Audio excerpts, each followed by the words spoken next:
দেখিবলৈ পালোঁ প্ৰেছ বিবৃতি যোগে যে আমাৰ বঙাইগাঁও জিলা কমিটিটো কেন্দ্ৰীয় সমিতিয়ে ভংগ কৰিছে বুলি ঘোষণা কৰিছে। এইটো টোটালি অসাংবিধানিক হিচাপে কৰিছে তেখেতে, কাৰণ 31 তাৰিখে যি 2025 নহয় 31 তাৰিখে যি আমাৰ কেন্দ্ৰীয় সমিতিৰ কাৰ্যনিৰ্বাহক সভা আছিল, সেই সভাত টোটালি 27খন জিলা কমিটি আছিল, উপস্থিত আছিল। সেই 27খন জিলা কমিটিৰ উপস্থিত থকা সময়ত কিয় সিদ্ধান্ত নল'ল সেইদিনাখন আমাৰ বঙাইগাঁও জিলা কমিটিও ভংগ কৰিব বুলি?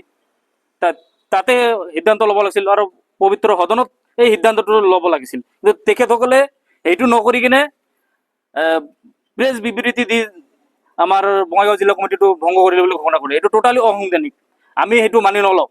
আৰু আমাৰ লগত অনাগত দিনত আৰু যি আমাৰ আক্ৰাসুৰ বিভাজিত গ্ৰুপবিলাক আছে, সিহঁতক আমাৰ লগত আছে। আৰু আমি বঙাইগাঁও জিলা সমিতিয়ে অতি কম সময়ৰ ভিতৰত আমি এই বিভাজিত গ্ৰুপবিলাকৰ লগত লৈ আমি আক্ৰাসুক পুনৰ একত্ৰীকৰণ কৰিম বুলি আমি নতুনকৈ কৰিব নেকি আৰু আপোনালোকে?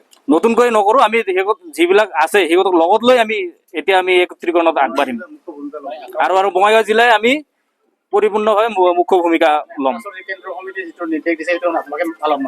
এইটো আমি আক্ৰাসুৰ কেন্দ্ৰীয় সমিতিয়ে যি প্ৰেছ বিবৃতি যোগে জনালে সেইটো আমি টোটালি মানি নলওঁ, একচেপ্ট নকৰোঁ।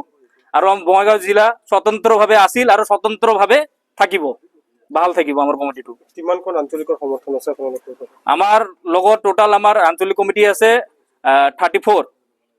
তাৰ ভিতৰত আজি আমাৰ লগত উপস্থিত আছে 26। আৰু যোৱা সোমবাৰে আমি বঙাইগাঁও জিলা কমিটিয়ে কাৰ্যনিৰ্বাহক সভা কৰিছিলোঁ আমাৰ এই বঙাইগাঁও জিলাৰ মুখ্য কাৰ্যালয়ত। আৰু তাতো আমাৰ এই সিদ্ধান্তটো মানে আমাৰ টোটালি হৈ গৈছিল।